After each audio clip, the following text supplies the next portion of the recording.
AMN in leng hun kan lo thleng ta a he program hi hun engamut sen kan han khai laka amero chu hei tu na chang chuanin kan han in mu chho lenga in leng dom tak tak te kanon nei le thin do ni hei tun chuma ka in leng a hianin mami dakral te mami december ral te pon ti cheng ka sia hei mi puina kan shet lar dan ani a tin TV le ma te po kan lo mu photo china nga ani hi chu tun chuma hian akhatia ang lampang zong lo deuh khanin hei ani hianin mizo nula te tan nula te mai ba ka nu te khangte ang nal du tak tak te tang khanin ani hianin thil thatak takati a tin chu ba ka chuanin bidangan zirtir bokani a chunga te chu enge mami hianina sum do na khoye hi kan zir chiang do na kan han zo chiang do na ni a sa in hei helai hmuna kan studio lo le na wangin lom thu kan shilche pokalom chuanin ani le he heti ang nail extension kan han ti ba ka khanin enge ni kha he ke matan hi chuan han lam thiam da poi har dawa khang ho kha enge eng sum do na nge han khoi kha ka han seng ani evi patan hi chuanin shan ve ki har ve de le ka nail extension te microblading eyelash extension enge yang eyelash lifting lip coloring thangin kan defect to chung te chu ni chuanin chu nail extension kan han ti khanin he kan program hi ending kan han ti ang mun kil kho bera tang ten tin ba ka zek le chiar thiam lo te ponan lo clear ve theya chunga te chuanin enge nail extension kan han ti khanin all samjong min han shilfia sakta la nail extension kan ti kha chuanin kutin hei tun na ya chuanin hei mi cái role thế pon cái nhang cái trăng thế cút trăng thế mi pa thế pon mấy chia hay anh biang đồ thế chun lâu em chỉ ta khá tất cả khá nên cái tin môi lâu tất tất thế hành ti về lệ cho nghĩ là khang anh thế khá non cal china mình hành xoan rồi chapel poกันbun ngắm lâu anh thế china khá tiếng thế khá nên môi tất main anh du ang color thế khá kan lâu nội sắc china thế khá nên tin cái chia tan thế pon hey acha em mà cút tin thế khá tiếng thế khá hey bung to thế khá tiếng thế khá kan hành zoom sắc về lệ china thế khá nên kan customer te pon lung oi ve thele china ne chuanin chu ani chuanin han sei da kha chuani mi patan chuanin hei kan va thli ra hi ke te kut te lo ni nge ni poimo khom mai khlai bor chho kha chuanin ani le hi afiam thulam pang zong do tan khan zot chenga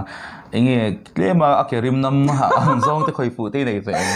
tam ve khop mai china ma se kan ti tur ania kha te kha chu engma poi ti na kan nei lo in tha shung mya lo in ake ui thleng po han ron kal ro poi ti na kan nei ni ve va shep hei chuan to ro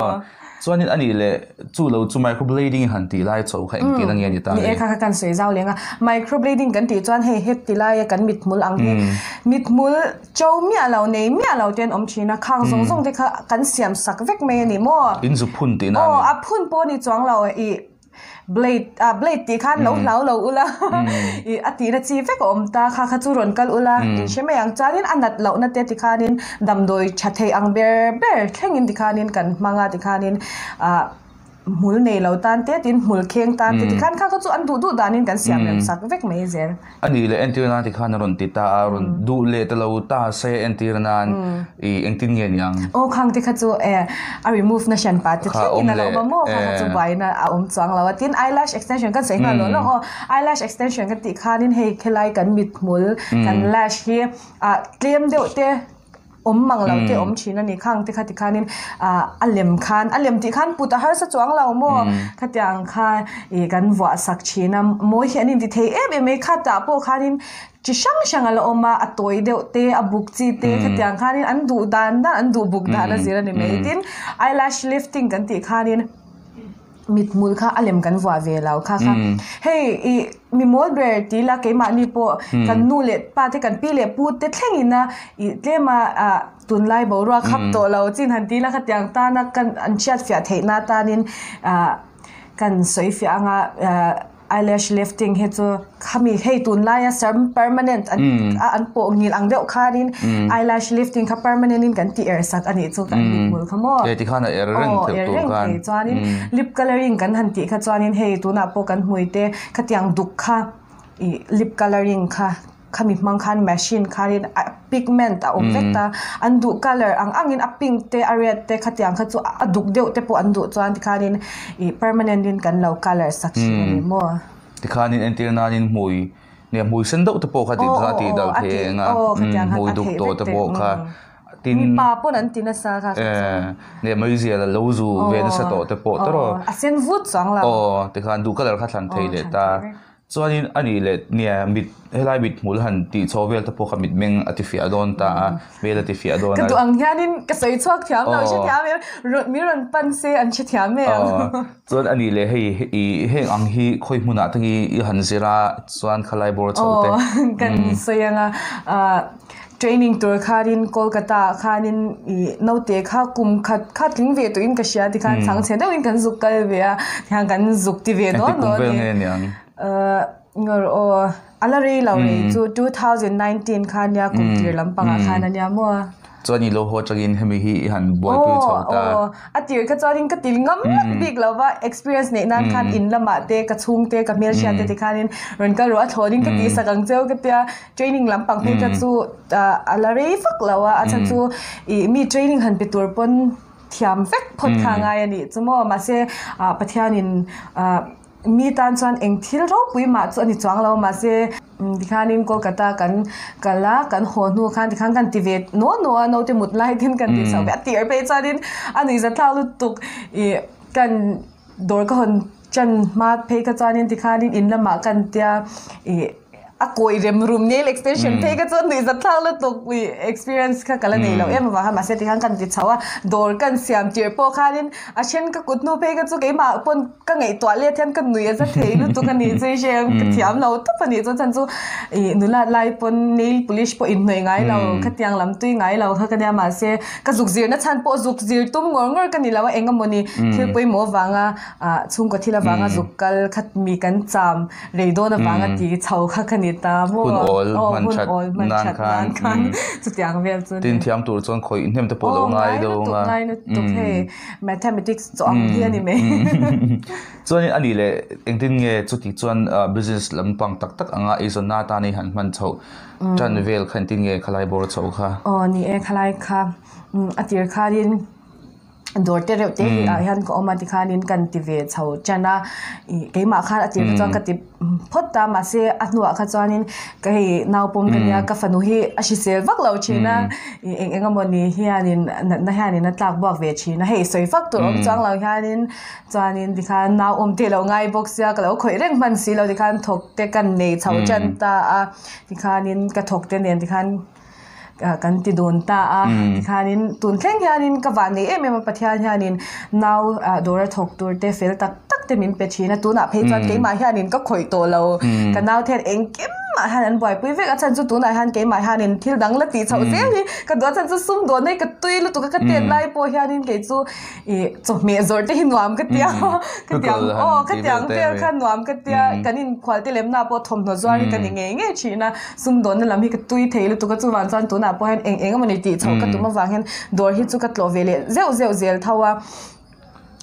tuna han ma kan la chau vele me ka tin no te hi ka om te dora te po man phot ta hi boy lu tuk lo hi chan no te hi ka shwai reng zel dora harin ti han ka mut pui mei zel bok ta mo khui lai nge dori han nei ti lai te khalai bor chau kha tuna hianin ka dor nei na so mi upper khat la mo ai zol le tlan pheison JL cinema hall lui ka chu siang atro da ma pon khami thlen ma deu kharin ania upper khat la ma se kan area so tui kwat lang kong chak lam pha kwa ma chuanin ma se an sia thei nan lar bera chuanin oikos school so at school lam so ta chak tui khwat lang ma ni kha athang lam kha hostel lam kong hwai lam cha kal mo khami upper khat la road MG road a son oikos hostel thlen ma che dewa son om kha social media te kalo mu a jini te po kha te khanin in han som velani a zulai engza nge I han nei to ti te asa tak chu sia ta har moi the besh engza nge chuak to i mo i azat tak kha chu ka chef thei to mi lo record book kai cha kan ne thapa ma se kalo in ready lawa kha chu kan hun te chop chi ema zir lai hi chu som thum chuang hin tling to som li hin tling to mai the ka chiang lo tun batch turn en hi chuan mo I khatyang ve kha kan ya zir lai hi chu kan nga ve to me ani chuanin chu mi tam takin nangma he ran changin eison na kha an lo chardona thiam na kha anon zero don ni a ro pui khop mai gan chuang khop mai chia chuanin ani le enge khang ho Israel den hena hianin enge khami pa ka khanin thil han chilte inengem enge sumdon thiam na te khang ang chi hei enge sumdong tura rilru putmang turang chi te han chil te inengem ka rilru lian bera chanin keima shim na chanin customer care hi poimo ka tilut tuka kan customer te hi kan ngai sakhi chan I kan soi zau lo ka nga vairama kan lo zin ta mun sang nga te foreigner te po mi hi an po lai lut tuk isem vai ho po kan lei don lo pon didi ente an pot thazung zung mi zau hi chu dikta ka soi chanin a vai chan a zonga za chang ka tilawa dor hi kan shi omani mo keima ni pona kanau te ka cha mol china chu ka omlo pon kan ke dor thok te po lo polite over o kan customer te hi kan sum hu na ania kan e do na muti tur khopi om chin ro hi ka timol mol zela tin e zon nai chanin ahmad sabera chan han sei vere chini la tinglo le mai la pathya hi poi mo ka tilut tu ka ni chu tu na po dor kan khen vele harim devotion te kan nei chin ta thyan kan chong chai chok chin ta apoi mo hi ka ti top asan chu atel lo cha engma man som na hi kan mudon lawa hun har satak mishing chanin kan to vek ching chunga chang pathian kan au nem hi apoi mo em atin taimak ani mei taimak mo thil ron tuna po hian zirlai tam tak kan sei zau lo ka nga zirlai tam tak an chuak to ta ma se an vai khan an hlotling lo ma se hlotling hi ti tak tak tum tak mi siam kan tita nu ni to ta siam hi fa pan ni ani to tlatin ka sia tuna han sang nu na building a khwanin dor alwa ve to ta khu kan zirlai ka tan atai ma fal tu ka tumpu atuma khu tuna po lotling chau chan me ka dor te po siam to ta tin kan zirlai te mak ve deu chu chang chenu hin tam thei to patin zirlai hi an tam thei bo ka ol how ai hi chan zirlai te chang chenu te khatyang khanon kal zela amakhi ka ti chin khop me tyang how hi an hlotling chau je khoi tur hi an mani to ga an mu ve reng le ni hena lom thu ron sei to po tam takan dong to anga pathian zara tikhanin mi tan ten kan the na kong zonga engma chuni lo ma se arukin kan lo shan na lo in e zon na ten lo nei pha viak kalom chin khop ne in hena mi tweet la so do tho a han sai te pon o manga tero ni ro pui ve don ema te khanin ani le hei tun lai covid 19 awangin mitin kan boy ni a ani le heng lai hianin ron ti ten om ve reng thowem nge in boy de tuk zo boy lu tuk em lo ma se ni hemi kan tun lai covid shileng hi chu pai khop mai a ni di dang ai chan customer chu kan nei lo ve de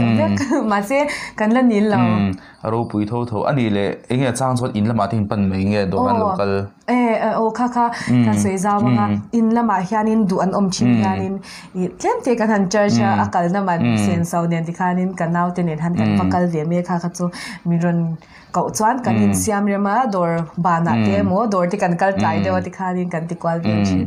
chuanin ani le hi mi lo thliu tu te pawh hianin zirve du tam tak khan lo om ve theia khang ho tan khan engtin nge an lo zirve angtin tuna hianin engtin nge hei tunai social distancing te wangin mitin kan buai ni akhatinga khan engtin je tir na impact lai te ama ka chuanin zirla hi hemi na ron chwa bel mai chuan kan la pop ta ma se tuna hi chuanin voi khata han panga ai tam hi kan langam to lawa table a po thian nakina Instagram at the khanin kan page ka Karen's LM nail and lash bar ti khanin na oma Karen's LM hi ka fandom mingan ya chanin khata khan lo lut se kan zir dan tak wi chon hume nga do kan lian do hi chunga training na mun po hi kanin pol noi lawa achung lama han training na bi ki om ta tiam do kan han khat te nin chuwa mo tiang vel khan kan kal pui ve noi lama han customer om chinta han training do no mi chanin min lo bet top sela chanin engdik lai pon training hi chu kan la thei re ro pui hle mai ni tin ma ni tan po hinel extension han ti te po ma ni tan han thiam shim te po kha ro pui ya tha te mai tiang ti midang vati boy le wa ma ni lo in to del thei lai te po kha a tha shim ani le he program ina atum pakhat chu kan sei zau zoenga hei mi so chalai ti zinga hianin ma ni to ka ma ni phak to ka no pang te mi ngaya in chunga phei chuanin an la duat em tur now ena an la en ngoi tur te hi sum don na tam takin anon chan tharata a heng te hi amen hian kan support amen ti ha kan sei do a hei mami po hi fa te han nei to chung hian kum te la no pang tho kan she vek thoin rin oma te chuanin hei ani po te hianin thei top chho in han beya ani zara hian mitam takin te hianin mitam tak tan mal som na ani a chung te chuan mal som nan lo thlen ve le zel boka chung tianga te chuanin enge mami po hian sei zau du te sei bel ve du te nei ve karinga heti ang zo a hianin mizo te hi in chunga hianin kanin en no pangrei lu tukini sia mti lai bor chau khamin han chang phot te ni chong ka mi ka thiam lo tu ka ri roi chan ve te po kan nei be china ma se tu na pon ka soi chhuak thiam to chang lo ma se min soi zau so me ta na e ba ang kha han be te ama ka chuanin I kan chalai pui te han ti vele thong na ke ni ai no pang te po I hei thom no te po I nge brand cha ber kan du china kha bi ko po ori lo chu ti thin ka kan ti ta ma se tu na hianin I azong za chang ka ti chang lawa ma se atang pui hianin I ma kan son to ka tia I ma ni in tho she ten nei to lova eng amoni the na zon zona I ti khan kanin no ve mop to phai lam te kal te kan war to mizoram chung me ni lavin khanga te khanin I eng ki ma hi chanin tho she nei lo hi ni me hey mi dam takin min zo na chen chu mi ke tin bal tak te in khoya min ti ringot ta khatiang zong zong kan hwam lo cha eng tin ne no tin na kan le ang mo mi ti ang zong zong sarkar na zong zong a tho the lo mo I le kha po mi zong zong ti angina ti vek the lo kha wang khanin I kan ma zo na kan talent in ang vek don lo kan ma zo na hi I kal tlang pui ngamila ti top ila I kan ti na tura pathian wa da ni chanin I kan lot king me ka soi chok thiam lo chadu tu kha te chuanin hei ni e khami khani pona ve zong te han sei ni a akha ang te kha kan in so na chan chu ni ma bi te pokhuti la ya zu in zira te khan I mani in chunga amel chat te ke a in zir chawin khatiang khanin hun rei lo te chungin ti hian aizo dor lian tak chong thum ang tura ni chu ke ang te chu han nei don ni a chung chu te thopa kan chu a te mak na ne na pathian chi na ne na kan ti chuanin kan tan hianin kong hi omreng ani ti kha asiat khopin ka sia te chuanin zona toplam kan nei chawanga mami hi ani le enge tuna hianin khami heminel extension han ti te hetiang himzo te hianin kadin me initia ke chuanin acha ka ti chan chu kan zabain kan moi vek lau tun lai a chanin sumo om chan kan mel cha te kan nal the mo khama kharin ko soi chok thiam chin lau ma se acha ka ti tin ba kamin bullem te po to ni ron ti mai bazar a le tur samma man te po bre nga ai ang lau lut tu na khang ka chu glue in ania atla the akau the to na mi hi chu dai rei box ya tin I mitmul ang chai han kan pu the anwam veng chuan ni kha ama te puin khatiang khan lo om to ma se khami vati kha swal lua lo ani kha le chen kha mi tam takin an lo pu to thowa khami halo put rei do bi kha put rei thei na kha ani mai ya tro te chuan ni ma mi hun chatak min pe lai huna I lo le kan lo ma te chuanin kan program thil tu te ma mi ba ka hian he program a hianin mi zo chalai chuan om tak te no pang tak kum som thi panga hnuai lam te thei top choa malam pang hun ta na mi zon ham le ram ta na chen fak om la ni tur te bidang tam tak e zon siam sak tu ni thei tu tur mi zo chalai te kan chat chin helai huna hianin ron khum zel kan tum don ni ti kha kan han sei duwa mami hena alom thu kan sei non le ni sela ti chuanin atop nanin mami hianin ador om na lai te khamin han chil chale sela ka sei ma in angu chunga halom thu ka sei hetia ang I kalati zen lo tia interview pe chu kala nei ngai lo ta kalom a I tiang milon som hi min sharinga kalom a program hi cha I YouTube la ma te pokhanin lo subscribe vek la ti kha kan sei ma sadu ni a ka dor om na hi upper khatla MG Road JL Cinema Hall lui Kent ma de Olexonia Kerins LM Nelen Lashbar ni chuanin atop nang khan kan han sei takna ani le hi bidang chau phur turin tu na khanin khangai to na han ron lu thu ta chuta chuanin ani le han beidon chang do te hi kong ani lawang han ti chang te nei lo mo hemi ti chaulai hian nei lu tuk I har sa na mishing chan mani to ka har sa na chau kan ne a in kim chu ka sei vek lo nga ma se ka life I had in struggle to hi ka nga lu tuk ka be don chang zan mu thelo cha chang ka nga lu tuk ma se ka sei zom pon nuk te po don ma se la be dong la vila kan kong hi chu su ve to pila pathian kan soi le ve le china pathian ni apoi mo lu tuk bo sa har sa na kan to ka ma se pathian kan bel tla chan kong om be don chan ka ngal lu tuk in ki ma han nail extension care ka ti lo I ma se life han kan be dong na sa lu tuk mo ka tuar chuak thei lawang mo ka ti thei to lawang thi thleng chak na khian nun be don na ka tok ve na sa lu tuk ke ma to ka ma se khatia hang ka be dong du lawa malam pan lui chang ka tum me ka ni aro pui lu tuk tin ba ka ni kan be don na hi kan be don hi kan chak lo ta ti na ni lawa amai ro chu kan be dong ani ti te kan sei chua te khata chang kan han thole che te hianin kan chakna zo kha lo ni a chuan chu ma mi hlo thlin chho mek na po hianin min du sakna kan hlana mitam takta ni chuna kan sei tha khang khanin mal somna lo ni zel selatin hemi description an hnuai lama po hianin ama zo chiang du tan le hemi video to pa hianin phone number contact thena tur te khang kha kan ron da dona thlir tu te in savai chunga lom thu kan se hun man nuam vek ule